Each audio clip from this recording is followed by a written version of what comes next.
туған жердің топырағы да қымбат, онда өсетін жапырағы да қымбат дегендей, шын мәнінде бүгін Осакаровка ауданындағы Ағдым табиғат қорығына келіп, мемлекеттік қорыққа келіп, біраз еліміздің, жеріміздің бай табиғатына көзімізді қандыра алмай, өзімізді сұлулыққа жанымызды тойдыра алмай, сондай тамсанып тұрған жайымыз бар.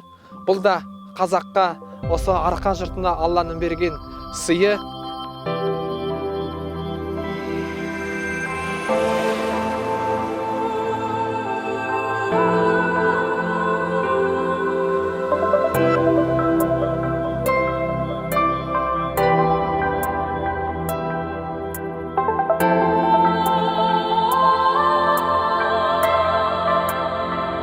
Енді биодымка деген сөздің қазақша мағынасы ағдым деп аударылады. Сол ағдым деген сөздің мәнісі міне өздеріңіз көріп тұрғандағыдай, артымызда тұрған Ағдым тауы биіктігі теңіз деңгейінен 901 метр. Басын үнемі осылай бұлтты күндері аппақ бұлт торлап шалып тұрады, дымқылданып. Содан осыдан аталған осы таудың Ағдым деп аталады. Енді мынау Бұйратау мемлекеттік ұлттық табиғи паркі 2011 жылы наурыздың 11 күні үкімет қаулысымен құрылған болатын. Жалпы аумағы 88.968 гектар, 9,5 мың гектарын орман алып жатыр. Сүтқоректілердің 55-ке жуық түрлері кездеседі. Оның ішінде мысалы жаңағы қызыл кітапқа енген арқар, одан кейін бұлан, марал, елек, қабан, қасқыр, сілеусін, сонымен сол тышқанға дейін қоям түлкі. Сонымен қатар құстардың 167-ге жуық түрі кездеседі.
Рухани жаңғыру бағдарламасы аясында Қазақстанның қасиетті киелі жерлер жобасы бойынша бүгін Осакаровка ауданы Ағдым мемлекеттік табиғи қорығына келдік. Жаңа көз алдарыңызда марал, еліктер ойқастап, ойнап алдарыңыздан шықса, Бұйратаудың баурайындағы әсем табиғатты көріп, жан дүниеміз байып жатыр. Осындай ерекше сезіммен, сүйіспеншілікпен, махаббатпен сезімдерін ояту мақсатында жылда осындай табиғаттың аясына экскурсия жасалып жатса, нұр үстіне нұр болар еді. Біз осындай мақсатта еліміздің көрікті жерлерін, әсіресе шырайлы жерлерін осы халқымызға, елімізге насихаттау, ішкі туризмді дамыту мақсатында осы рухани жаңғырудың осы туған жерге бағдарламасы аясында осындай бір жақсылықты жариялап жатқан жайымыз бар. Барлықтарыңызды осы табиғат аясында сұлулықпен,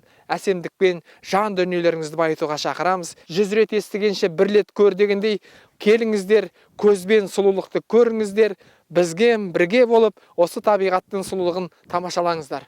Мынау бізді отырған бұлақ қасиетті Қарағаш бұлағы деп аталады. Мына ағаштардың өзі байқасаңыздар, қызыл кітапқа енген қарағаш.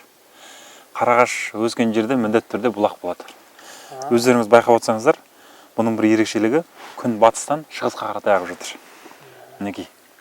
Бұйратау ұлттық паркінің туризм бөлімінің мамандарымен ұйымдастырылған Қарағаш демалыс орнында тұрмыз.